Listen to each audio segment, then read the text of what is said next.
Meghan Markle denounces people in power, expert hints at possible presidential aspirations. A royal expert is claiming that Meghan Markle is considering running for President of the United States. Recently, Meghan shocked everyone when she took what many are interpreting as a shot at Queen Elizabeth in her first speech since stepping down as a senior member of the British royal family. The UK Mirror reported that royal commentator Beverly Turner told British television host Jeremy Vine that she has it on good authority that Meghan, 38, is considering a presidential run. "She will run for president, I have no doubt about it," Turner said. "I have no doubt, I think this is all part of the plan.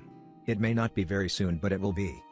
Vine appeared to be skeptical about this, saying that this was the first time I have ever heard anyone say that, but Turner stood by it. "I have it on fairly good authority that she would like to run for president," Turner explained.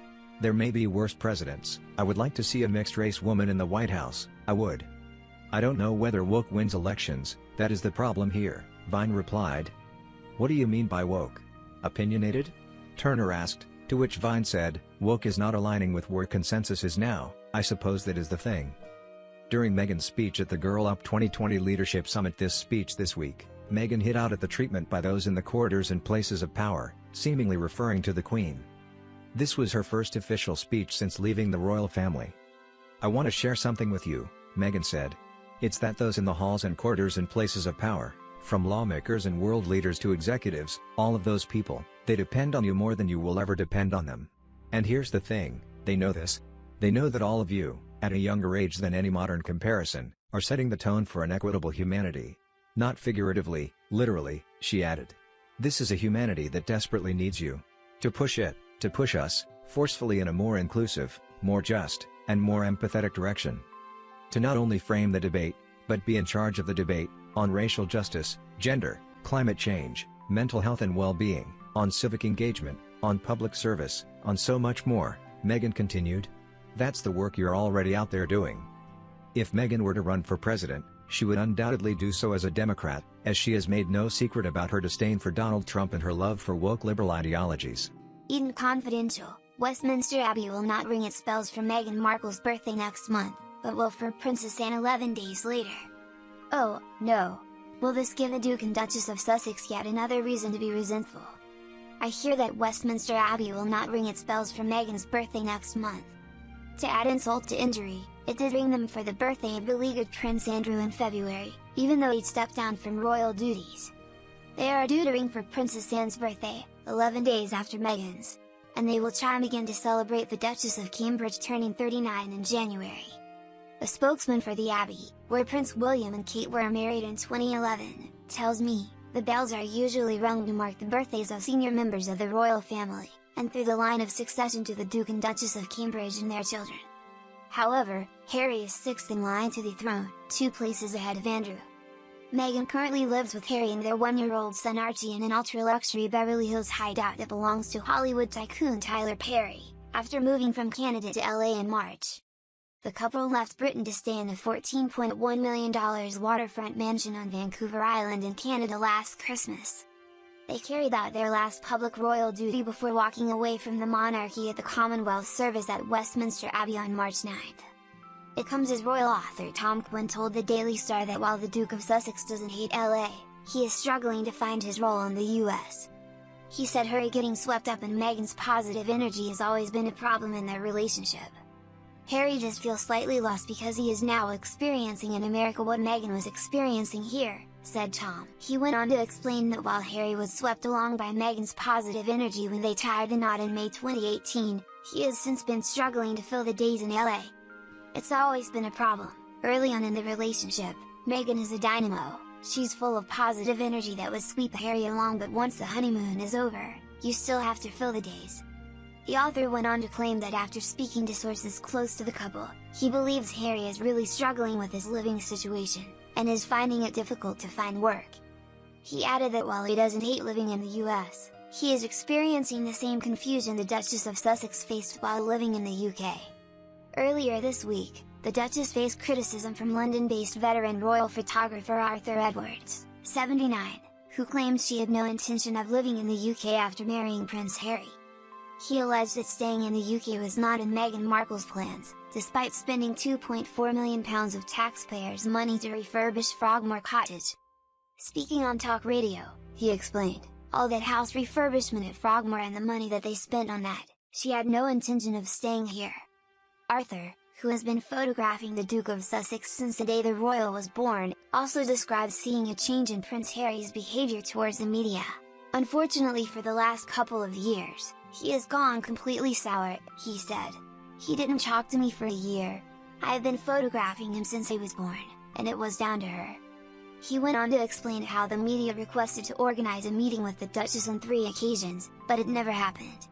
I think the moment she married Harry it was right, let's get out of here as quick as we can, he added.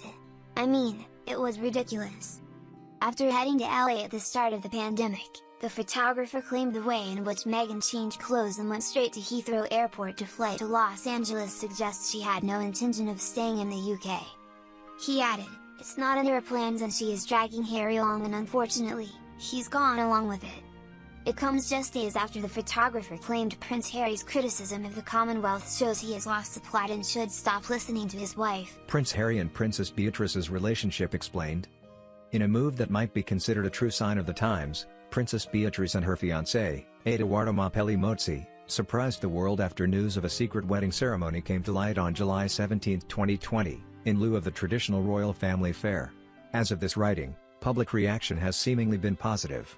In fact, Brides.com went as far as to deem it the ultimate quarantine wedding. However, what's piqued our interest is the fact that certain notable names haven't been mentioned as having been in attendance, whether virtually or in person.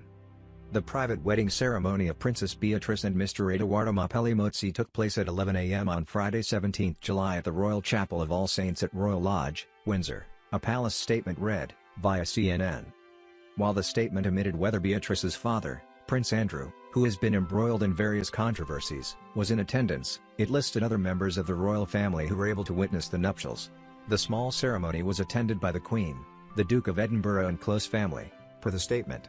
Spokespeople for the Windsors also made sure to emphasize that the ceremony took place in accordance with all relevant government guidelines. One royal pair who seemed to be missing from the roster? Prince Harry and Meghan Markle. And the reason might have to do with Harry and Beatrice's relationship. At the time of this writing, there is no word on whether Prince Harry and Meghan Markle were able to witness Princess Beatrice's marriage to Edoardo Markle Denounces, who announced their engagement in September 2019. If neither the Duke or Duchess of Sussex were in any way a part of the ceremony, there's a chance it might have to do with a particular incident involving another family member entirely and an unfortunate snub. As Page 6 noted back in February 2020, murmurs regarding whether Harry and Meghan would be in attendance for Beatrice's wedding began to circulate after the couple's infamous Megxit. While the ceremony was scheduled for May 2020 at the time, this was before the coronavirus pandemic. After all, some insiders contested that though the Sussexes had penciled in the May 29 date, they could have feasibly decided last minute to blow off the event.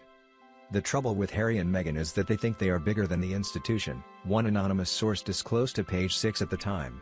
It's such a shame things have turned out like this. At that point, tensions might have already been in place pre-Megxit due to another incident that took place during Harry and Meghan's own 2018 royal wedding, a glaring omission on their reception guest list who also happened to be Beatrice's mother. As per Page 6, speculation over tensions between Prince Harry and Princess Beatrice stretches far back as 2018. While she was invited to the actual wedding, Beatrice's mother, Sarah Ferguson, the Duchess of York, wasn't invited to Harry and Meghan's wedding reception. The reason? Well, it's not entirely clear. However, the decision might not have been in Harry or Meghan's hands to begin with. In a 2018 interview with Good Morning Britain, Ferguson opened up about Harry and Meghan's nuptials, wishing good tidings and expressing grief over the absence of Harry's mother, the late Princess Diana. Even though her name was absent from the reception guest list, during the interview Ferguson seemingly suggested it might have had very little to do with the newlyweds and everything to do with Queen Elizabeth II. I think that Her Majesty is an incredible lady. She continued, and I think that Her Majesty leads by such example. So inclusive. To include me is a wonderful gesture, said Ferguson. She also expressed that she felt very, very honored and grateful to be included in the ceremony itself. So is there any basis for these rumors?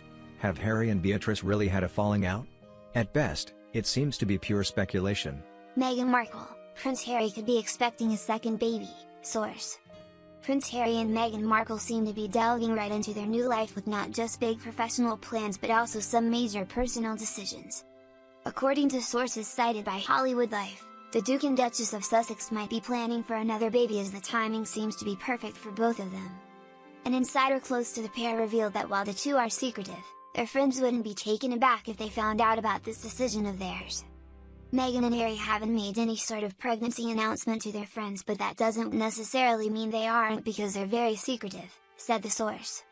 The Grapevine further said that it's totally possible she's expecting and just keeping it quiet, as all elements seem to be aligned for them right now. They do want another one, and the timing is pretty perfect right now since they're already basically in hiding and they could really keep it a secret much longer than they'd normally be able to, the source continued. None of her friends would be shocked or upset if she decided to take that route. She has every reason to want to garner privacy as much as possible after what she's been through, it was revealed further. Now that they're private citizens, they can hold off on announcing for as long as they want, it was added.